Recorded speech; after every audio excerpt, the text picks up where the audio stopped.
Shalom. Ya, puji Tuhan. Ya, pesan Tuhan yaitu siapa yang pegang kendali atas hidupmu, ya. Ini judulnya, siapa yang pegang kendali atas hidupmu. Nah, kalau ada pertanyaan ini, kita jangan jawab cepet-cepet ya. Ini untuk menjawab pertanyaan ini, walaupun pertanyaan yang sederhana, kita perlu waktu untuk merenung dulu. Mikir dulu yang dalam. Siapa yang betul-betul jadi yang mengendalikan hidup kita. Nah, kalau enggak Tuhan, pasti roh jahat. Ya, si iblis yang mengendalikan, atau dunia yang mengendalikan kita. Oleh karena itu, untuk jawab ini perlu sebuah perenungan yang lebih lagi. Nah, kalau kita mau baca yang menjadi dasar firman Tuhan, yaitu dari Markus 5.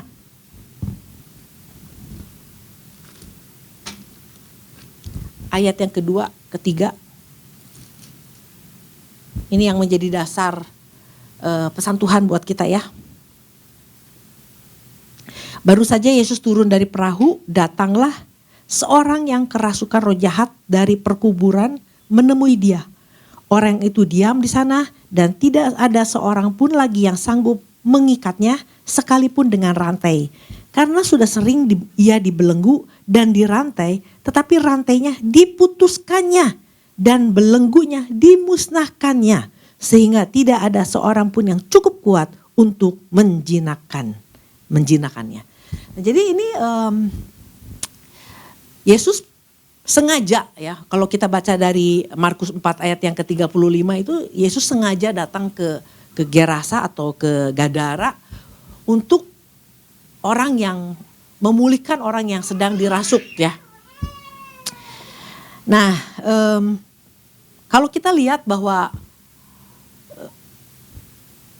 dari gambaran ayat pasal 5 ini, bagaimana seorang yang dirasuk oleh setan itu, rasanya orang ini betul-betul dalam kondisi yang enggak berdaya. Dalam kondisi yang betul-betul dikendalikan, dipengaruhi, terikat dan dengan belenggu yang begitu kuat ya. Sampai-sampai gak ada orang yang bisa lepasin. Gak ada satu orang yang bisa lepasin dia. Bahkan dia sendiri juga gak berdaya apa-apa yang lagi dirasuk ini.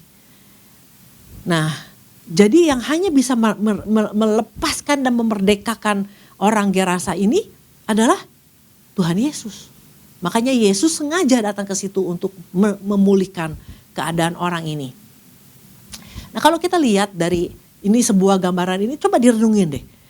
Kalau iblis menguasai manusia itu seperti apa? Ya, ini gambaran yang kuat, yang jelas banget. Dia nggak main-main ketika dia bilang bahwa dia iblis membelenggu, iblis menguasai, iblis mengikat. Jadi kalau udah diikat, dikuasai, tinggal dikendalikan sama dia. Ini nggak main-main.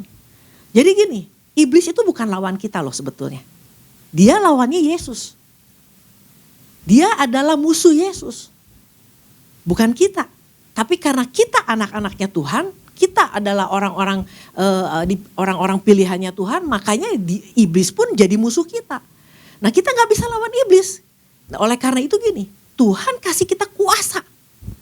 Tuhan kasih kita otoritas untuk pakai nama Dia. Hanya dengan kuasa dan otoritas dengan nama Yesus, kita bisa mengalahkan iblis.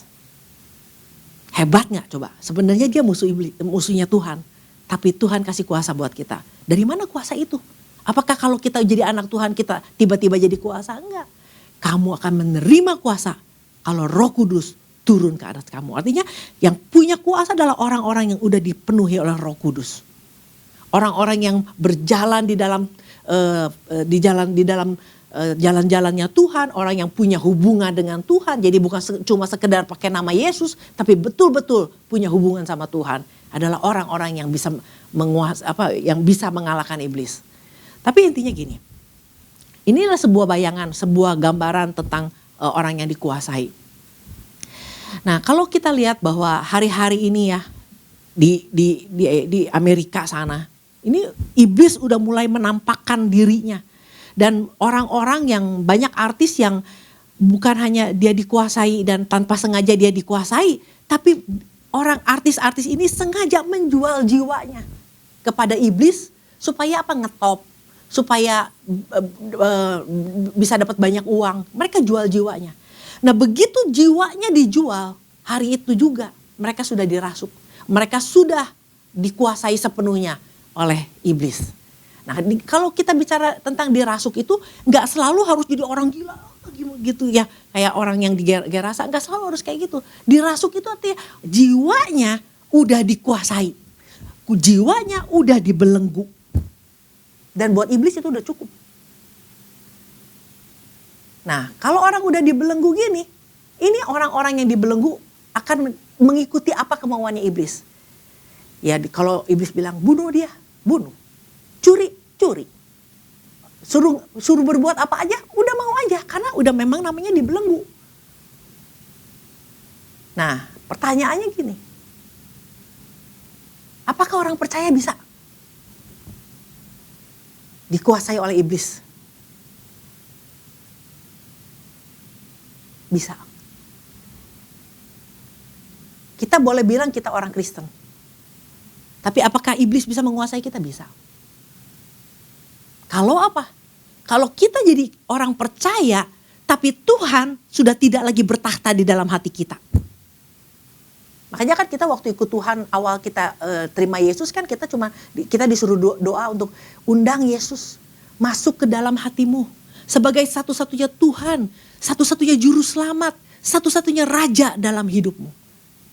Tapi berjalannya waktu, kalau orang udah nggak Yesus udah nggak menjadi satu-satunya Tuhan, satu-satunya raja, satu-satunya juru selamat dalam hidup kita, itu adalah menjadi sasaran empuk buat iblis menguasai kita. Karena hati kita itu tahtanya kosong. Nah iblislah yang ingin bertahta. Apalagi gini, iblis tahu nggak kalau kita ini adalah orang-orang yang dipilih sejak sebelum dunia dijadikan? Iblis tahu nggak? Tahu. Iblis tahu gak rencana Tuhan bahwa menjadikan anak-anaknya, orang-orang pilihannya itu melakukan pekerjaannya Tuhan, menjadi alatnya Tuhan, menjadi wakilnya Tuhan di bumi. Iblis tahu gak? Tahu. Nah dia tahu, makanya ini kalau dibiarin nih anak-anak Tuhan melakukan pekerjaannya Tuhan dan pekerjaan Tuhan bisa tuntas, purpose-nya Tuhan dinyatakan terjadi, maka buat dia itu kekalahan. Oleh karena itu dia begitu giat, dikatakan bahwa seperti singa yang mengaum-ngaum. Artinya gini, kita bayangkan kita lawan singa aja gak mungkin. Nah singa ini mau nerkam, mau menguasai anak-anak Tuhan. Nah karena kalau pesan Tuhan bilang gini, siapa yang pegang kendali atas dirimu, ini artinya gini, ini bicara sama anak-anak Tuhan kan, kita orang-orang percaya. Nah artinya orang Kristen pun masih bisa dikuasai, dikendalikan oleh iblis. Nah, jadi bagaimana caranya? Yaitu dengan cara ya kalau kita tidak lagi menjadikan Tuhan satu-satunya Tuhan, satu-satunya Raja dalam hidup kita. Nah, taunya dari mana sih kalau Tuhan udah gak bertahta lagi di hati kita? Udah gak ada gairah ngedenger hal-hal yang misalnya pesan Tuhan juga udah biasa-biasa aja. Udah gak serius ikut Tuhan. Ibadah, aduh males ya, kayaknya udah nggak mau, udah kegairahan kita akan Tuhan dan pekerjaan Tuhan dan segala sesuatu yang berurusan sama Tuhan udah kehilangan gairah. Ibadah udah males, baca firman males, doa males. Tapi saya masih doa loh, doa makan. Itu nggak termasuk. Kita sebenarnya paling bisa ngecek diri kita kalau kita udah nggak punya gairah. Gairahnya apa? Kalau gairahnya tuh main game ya. Wah kalau udah main game udah lupa waktu. Nah itu artinya kita udah dikuasai. Itu artinya orang udah dikuasai.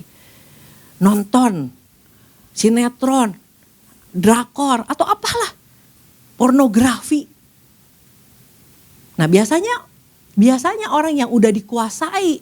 Ya orang yang dikuasai, terikat itu. Orang percaya itu masih bisa melayani gak? Masih suka ke gereja gak? Masih bisa suka ke gereja. Masih ada di gereja? Bisa.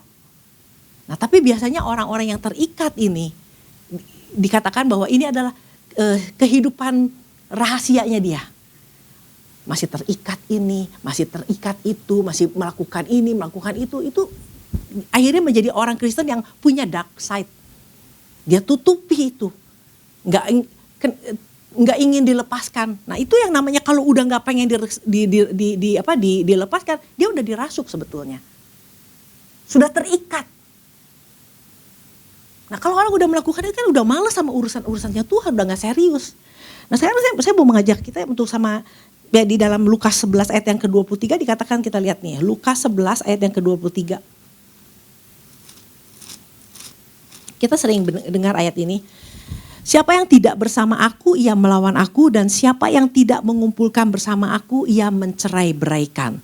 Jadi kalau di dalam bahasa asli, di dalam terjemahan yang lain dikatakan siapa yang tidak memihak aku, siapa yang tidak setuju membantu aku, ia menentang aku.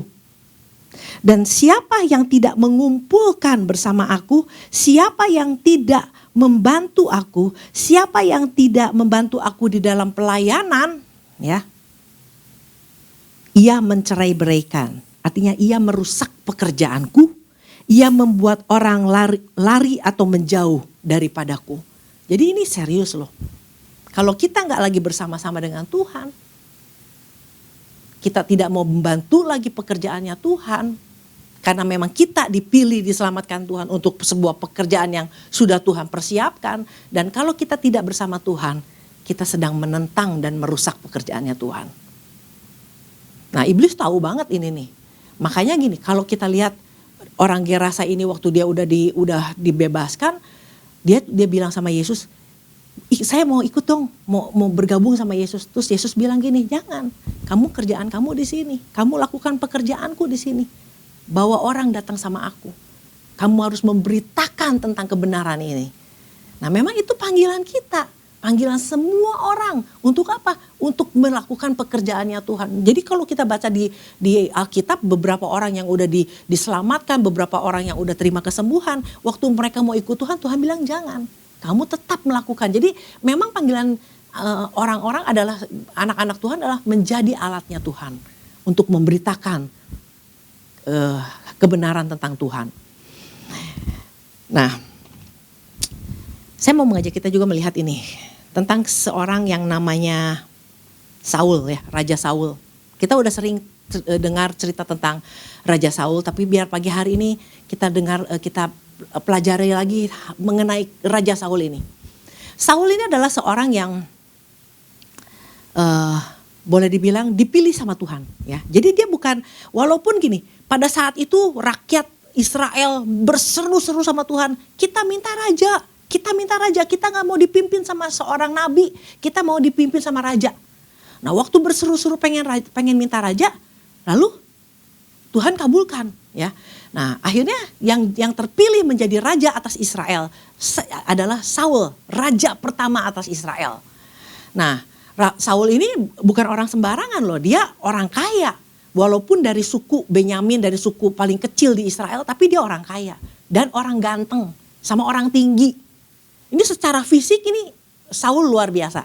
Kenapa Tuhan pilih orang yang seperti ini? Sewaktu saya renungkan, gila, kalau bangsa Israel lagi minta raja, terus rajanya kurus, kering, kecil, mungil.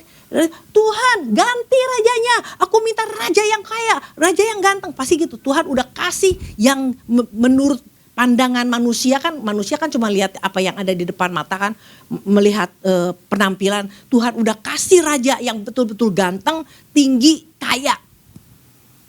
Nah akhirnya Saul menjadi raja. Apakah Tuhan pernah berpikir gini, gue mau jadiin raja, Saul cuma sebentar aja? Enggak. Tuhan punya rencana supaya Saul jadi raja Israel, memerintah bangsa Israel, memimpin bangsa Israel. Nah waktu itu bagaimana sampai Saul bisa datang sama Nabi Samuel itu, saya percaya itu semua karena campur tangannya Tuhan. Sama seperti kita. Waktu kita mau datang sama Tuhan juga kan, sampai kita bisa datang dan akhirnya terima keselamatan, dibaptis, itu bukan semata-mata gue datang karena gue punya masalah loh. Jadi akhirnya terima Yesus, dibaptis, gak ada. Gak ada orang yang datang sendiri kalau bukan Tuhan yang telah memilih kita. Betul? Nah sama Saul juga gitu, dia datang sama Nabi Samuel bukan semata-mata kehilangan keledai. Tapi dia datang karena memang Tuhan sudah merencanakan jauh sebelumnya. Sama seperti kita. Kita pun juga gitu, Tuhan udah merencanakan kita. Kalau kita datang sama Tuhan dan karena kita punya masalah keuangan, punya masalah ekonomi, punya masalah kesehatan, punya masalah hubungan, punya masalah dengan anak, suami dan mertua dan sebagainya, kita datang sama Tuhan, itu bukan karena kita yang pilih. Sama seperti Saul. Saul datang karena dia kehilangan keledai. Nah itu memang caranya Tuhan untuk membawa Saul datang sama Nabi Samuel. Nah kalau kita lihat di dalam 1 Samuel 9 nih. Kita lihat ya, kita belajar juga dari ini. 1 Samuel 9 ayat yang ke-15. Nah ayat yang ke-15 ya.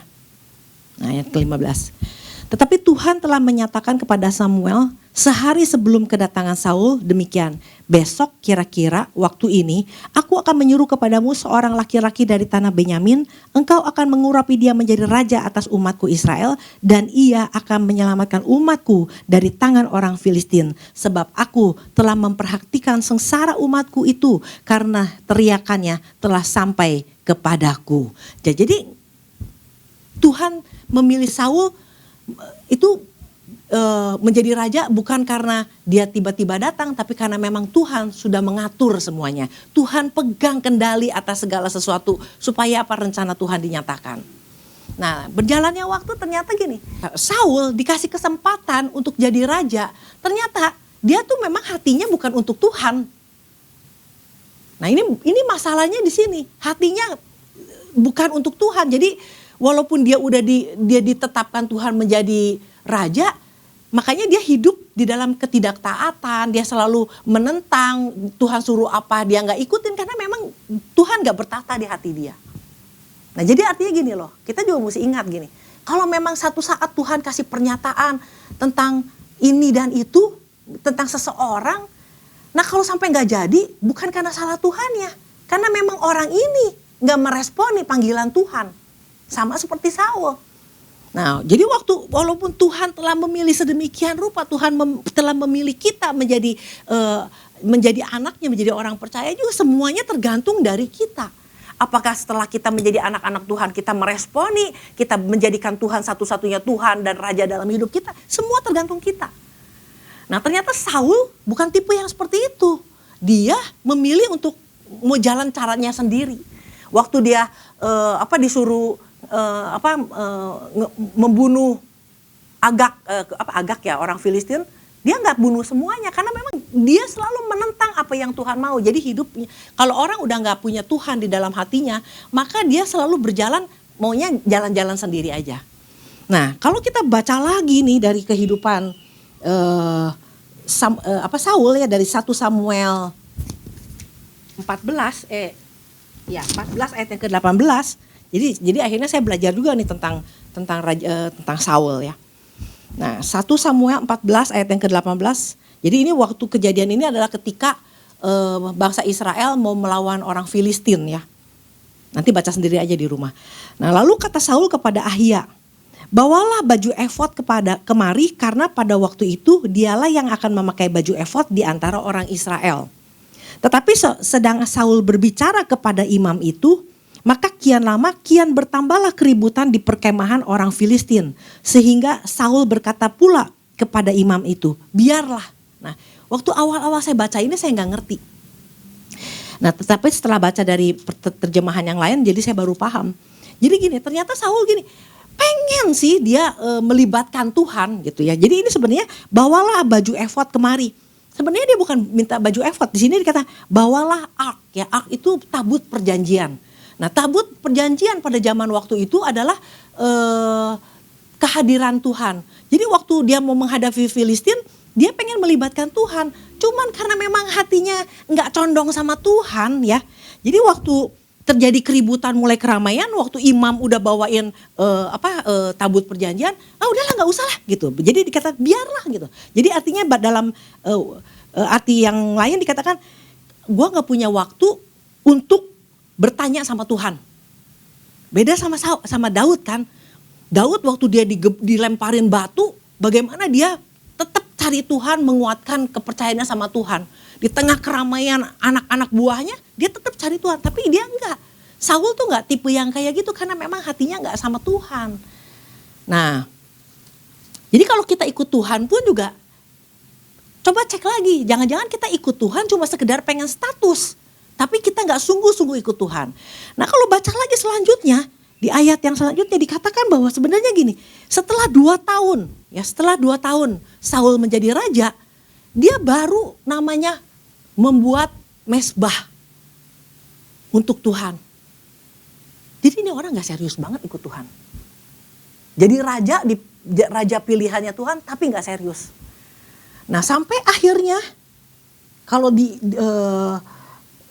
diikutin terus perjalanannya Saul, dia hidup dalam ketidaktaatan, lalu dia mulai, ayat 1 Samuel 15 dikatakan Saul ditolak sebagai raja. Nah waktu dia membangun mezbah, dia mau tanya Tuhan, Tuhan gak jawab. Nah sampai akhirnya di ayat yang pasal 18 dikatakan bahwa Saul, roh Tuhan meninggalkan dia dan dia dirasuk oleh roh jahat. Lihat, jadi bagaimana roh jahat itu bisa merasuki orang percaya itu lewat apa? Kalau kita gak serius hidupnya sama Tuhan. Gak menjadikan satu-satunya Tuhan sebagai raja di dalam hidup kita, sama seperti Saul. Hidupnya sekedar hidup, ikut Tuhan sekedar ikut Tuhan, gak serius. Nah sampai akhirnya dikuasailah oleh roh jahat. Dan di otaknya dia cuman apa? Dia bagaimana dia iri dan dia mau membunuh Daud. Kenapa sampai Daud waktu dia udah dikuasai oleh roh jahat, Daud mau dibunuh? Karena setan tahu yang bakal gantiin Saul adalah Daud. Makanya Daud dikejar-kejar, mau dihabisin. Nah jadi pilihan kita adalah gini, mau jadi alatnya Tuhan atau mau jadi alatnya iblis. Itu semua tergantung dari kita. Makanya kalau kita mau ikut Tuhan, kita harus punya keinginan, punya kehausan untuk sungguh-sungguh ikut Tuhan. Nah jadi yang pertama adalah untuk kita tetap bisa ada di dalam di dalam kuasa Tuhan, dalam kendalinya Tuhan. Jangan teralihkan ya dari panggilan kita. Dari tujuan Tuhan, kenapa Tuhan pilih kita, ini mesti mendasar dalam hati kita. Bahwa Tuhan memilih kita, menyelamatkan kita untuk sebuah tujuan. Untuk apa? Menjadi alatnya Tuhan. Jangan sampai akhirnya kita dikuasai oleh iblis, sampai akhirnya kita tanpa sadar kita menjadi alatnya iblis. Kita dipakai iblis sesuka-sukanya dia. Nah, makanya oleh karena itu terus membangun hubungan sama Tuhan. Makanya kan kita di sini mungkin orang udah bosan dengarnya terus ngomongnya tentang bangun hubungan, hubungan intim sama Tuhan, terhubung sama Tuhan. Ya karena memang itu. Bukti keseriusan kita sama Tuhan adalah kalau kita mau sungguh-sungguh ikut Tuhan, kita mesti punya hubungan sama Tuhan. Nah kemarin dikatakan sempat disampaikan ya dalam Ibrani 10 ayat yang ke-25, kita lihat Ibrani 10 ayat yang ke-25 dikatakan bahwa janganlah kita menjauhkan diri dari pertemuan-pertemuan ibadah kita seperti dibiasakan oleh beberapa orang, tetapi marilah kita saling menasehati dan semakin giat melakukannya menjelang hari Tuhan yang mendekat. Nah menjelang hari Tuhan yang mendekat kan iblis makin gila, makin serius. Nah waktu iblis makin serius, anak Tuhan lagi makin gak serius. Malah semakin menjauhkan diri dari pertemuan ibadah seperti dibiasakan oleh beberapa orang. Jadi sebenarnya gini, ibadah setiap hari itu bukan program gereja. Itu program Tuhan. Ya, kalau kita baca di dalam Kisah Para Rasul 4 di mana murid-murid Tuhan berkumpul tiap-tiap hari. Nah, tapi kenapa akhirnya orang bilang kok doa pagi, kok doa tiap hari sih? Enggak usah tiap hari dong. Nah, orang mulai gitu karena apa? Dibiasakan oleh beberapa orang, karena beberapa orang ini membiasakan sampai akhirnya kok doa tiap hari ya. Jadi akhirnya doa tiap hari itu jadi sesuatu yang aneh gara-gara beberapa orang ini. Sebenarnya programnya Tuhan tiap-tiap hari. Kenapa? Karena kita mesti terus-menerus membangun kehidupan rohani kita.